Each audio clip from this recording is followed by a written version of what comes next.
Hey, this one's for Mapleton Matt. And now, as Moroni had supposed that there should be men sent to the city of Nephthah to the assistance of the people to maintain that city, and knowing that it was easier to keep the city from falling into the hands of the Lamanites than to retake it from them, he supposed that they would easily maintain that city.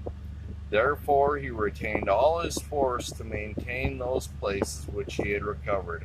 And now, when Moroni saw that the city of Nephthah was lost, he was exceedingly sorrowful, and began to doubt, because of the wickedness of the people, whether they should not fall into the hands of their brethren.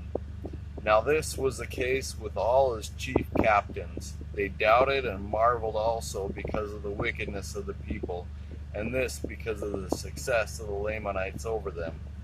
And it came to pass that Moroni was angry with the government because of their indifference concerning the freedom of their country. And it came to pass that he wrote again to the governor of the land, who was Pharon.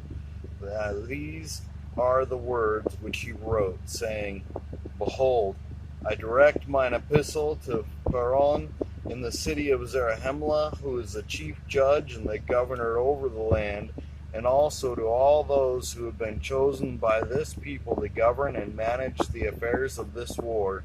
For behold, I have somewhat to say unto them by the way of condemnation.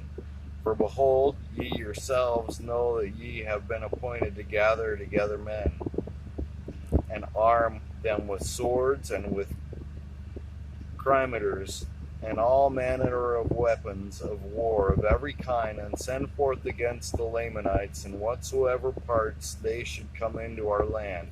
And now, behold, I say unto you that myself, and also my men, and also Helaman and his men, have suffered exceedingly great sufferings, yea, even hunger, thirst, and fatigue, and all manner of afflictions of every kind.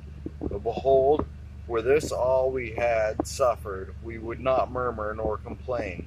But behold, great has been the slaughter among our people, yea, thousands have fallen by the sword, while it might have otherwise been if ye had rendered unto our army sufficient strength and succor for them. Yea, great has been your neglect toward us. And now behold, we desire to know the cause of this exceedingly great neglect. Yea, we desire to know the cause of your thoughtless state. Can you think to sit upon your thrones in a state of thoughtless stupor, while your enemies are spreading the work of death around you? Yea, while they are murdering thousands of your brethren? Yea, even they who have looked up to you for protection.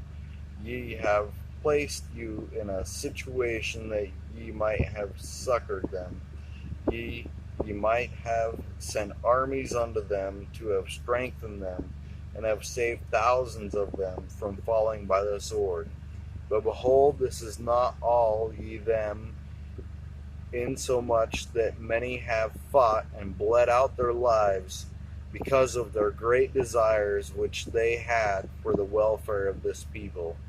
Yea, and this they have done when they were about to perish with hunger, because of your exceedingly great neglect towards them.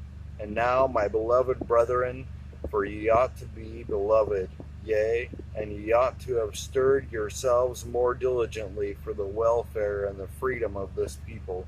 But behold, ye have neglected them insomuch that the blood of thousands shall come upon your heads for vengeance. Yea, for known unto God were all their cries and all their sufferings. Behold, could ye suppose that ye could sit upon your thrones, and because of the exceeding goodness of God ye could do nothing, and he would deliver you? Behold, if ye have supposed this, ye have supposed it in vain. Do ye suppose that because so many of your brethren have been killed, it is because of their wickedness? I say unto you, if ye have supposed this, ye have supposed it in vain. For I say unto you, there are many who have fallen by the sword, and behold, it is to your condemnation. For the Lord suffereth the righteous to be slain, that his justice and judgment may come upon the wicked. Therefore ye need not suppose that the righteous are lost, because they are slain. But behold, they do enter into the rest of the Lord their God.